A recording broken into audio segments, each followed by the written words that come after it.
अस्सलाम वालेकुम। हज़रत आदम अलैहिस्सलाम इस रूह ज़मीन पे बसने वाले तमाम इंसानों के बाप हैं। इनसे पहले कोई बशर ना था। आपके बाद जो भी पैदा हुआ वो आपकी औलाद में से है। अल्लाह ताला ने हज़रत आदम अलैहिस्सलाम को ये शर्फ बख्शा कि उन्हें अपने मुबारक हाथों से पैदा किया। उन्हें तमाम दुनिया के कोने कोने से जमा की गई मिट्टी से पैदा किया गया। फिर इनमें अपनी रूह फूंकी। जब रूह इनके सर की तरफ से दाखिल की गई तो इन्हें छींक आई। तब उन्होंने अल्हम्दुलिल्लाह कहा। चूँकि आदम अलैहिस्सलाम को तमाम दुनिया से जमा की गई मिट्टी से पैदा किया गया था जो मुख्तलिफ रंगों की थी, वो कहीं सफ़ेद, कहीं काली, कहीं सुर्ख रंग की और कहीं दरमियाने रंग की थी। कहीं नरम है तो कहीं सख्त है, तो इनकी औलाद भी इनकी मिट्टी की खासियत की तरह ही पैदा हुई। इसीलिए इनकी औलाद में गोरे भी हैं और काले भी, और कहीं दरमियाने रंग के, और कहीं नेक हैं और कहीं बद भी। जिस रोज़ हज़रत आदम अलैहिस्सलाम को पैदा किया गया, इसी दिन उनको जन्नत में दाखिल किया गया, और ये दिन जुम्मा मुबारक का था। जुम्मा के दिन ही उनको जन्नत से निकाला भी गया, और इसी दिन क़यामत कायम होगी। जब हज़रत आदम अलैहिस्सलाम पैदा हुए तो इनका कद 60 हाथ लंबा था। अल्लाह ताला ने हज़रत आदम अलैहिस्सलाम को फरमाया कि वो फरिश्तों की जमात को सलाम करें और सुने कि फरिश्ते क्या कहते हैं। हज़रत आदम अलैहिस्सलाम ने फरिश्तों को सलाम पेश किया, अस्सलामु अलैकुम, यानी आप पर सलामती हो। फरिश्तों ने जवाब में कहा, वालेकुम अस्सलाम व रहमतुल्लाह, यानी तुम पर अल्लाह की रहमत का इजाफा कर दिया।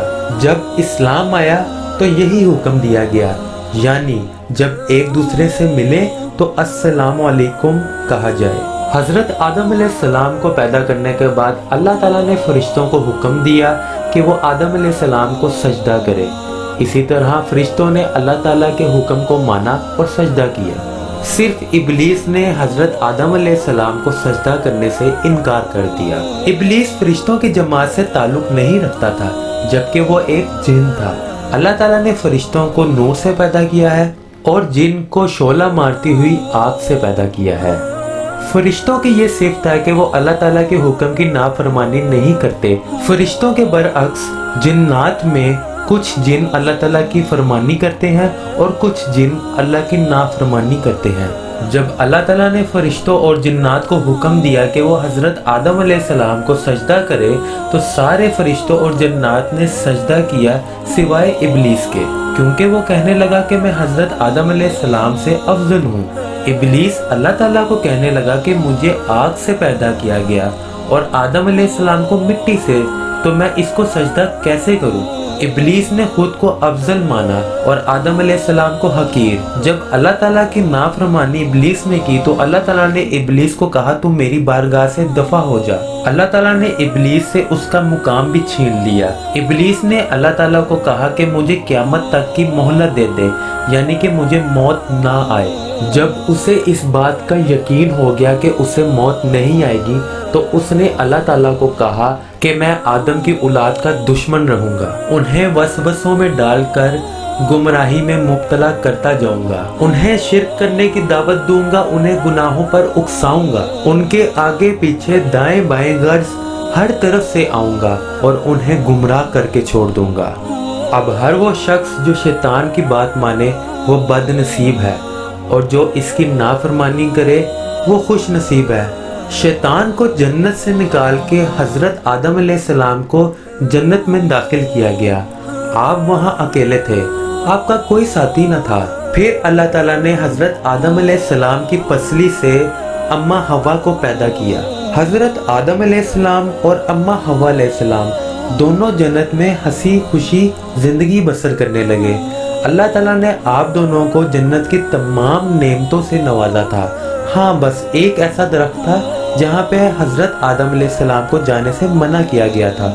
अल्लाह ताला ने हज़रत आदम अलैहिस्सलाम को ये हुक्म दिया था कि तुम इस दरख्त के करीब भी नहीं जाओगे और इसका फल भी नहीं खाओगे, वरना तुम्हें नाफरमानों में शामिल कर दिया जाएगा। एक दिन इब्लीस हज़रत आदम अलैहिस्सलाम के पास आया और कहने लगा, आपको मालूम है کہ اس درخت کے قریب جانے اور اس کا پھل کھانے سے اللہ تعالیٰ نے کیوں منع کیا؟ تو حضرت آدم علیہ السلام کہنے لگے بھلا مجھے کیسے معلوم ہوگا؟ تو ابلیس کہنے لگا اگر اس درخت کا کوئی پھل کھا لے تو اس کو کبھی بھی موت نہیں آئے گی اور وہ ایسی بادشاہت کی کرسی پہ فائز ہوگا جس کا کبھی بھی زوال نہیں آئے گا۔ ابلیس تب تک جھوٹی قسمیں کھاتا رہا جب تک حضرت آدم علیہ السلام کو یقین نہ ہو گیا۔ آدم علیہ السلام اور حوا علیہ السلام نے ابلیس کی بات کا یقین کر لیا اور اس درخت کا پھل کھا لیا۔ جیسے ہی انہوں نے اس درخت کا پھل کھایا ان کے جسم سے جنت کے کپڑوں کو اتار لیا گیا۔ اب وہ دونوں بے لباس ہو گئے اور جنت کے درختوں کے پتے توڑ توڑ کر اپنا جسم چھپانے لگے۔ اب انہیں احساس ہونے لگا کہ انہوں نے بہت بڑی بھول کر دی ہے اور وہ اپنی اس بھول پر شرمندہ ہونے لگے۔ آدم علیہ السلام اور حوا علیہ السلام نے اللہ تعالیٰ کے حضور بہت توبہ کی۔ اللہ تعالیٰ نے ان کی توبہ قبول کر لی پر حکم دیا کہ تم دونوں جنت سے اتر جاؤ۔ زمین پر آنے کے بعد ان کا پہلا کھانا کچھ اس طرح سے ہوا کہ حضرت جبرائیل علیہ السلام گندم کے چند دانے لے کر آئے اور ان کے کہنے کے مطابق زمین پر ان کو بویا اور اس میں سے فصل اگی اور فصل کاٹی اور اس کے اوپر سے گندم اتاری اور گندم اتار کر اس کو پکایا گیا۔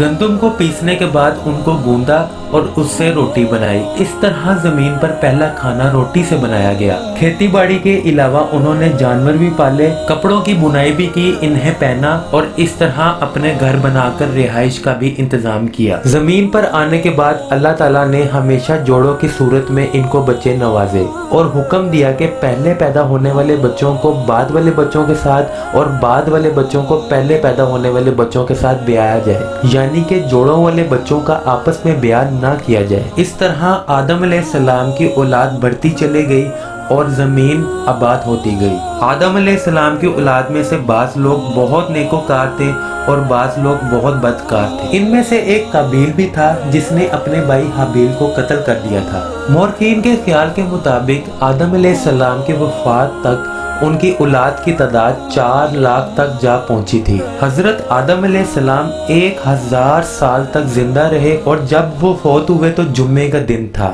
فرشتے اللہ تعالیٰ کے حکم کے مطابق حضرت آدم علیہ السلام کے لیے جنت سے کفن لے کر آئے۔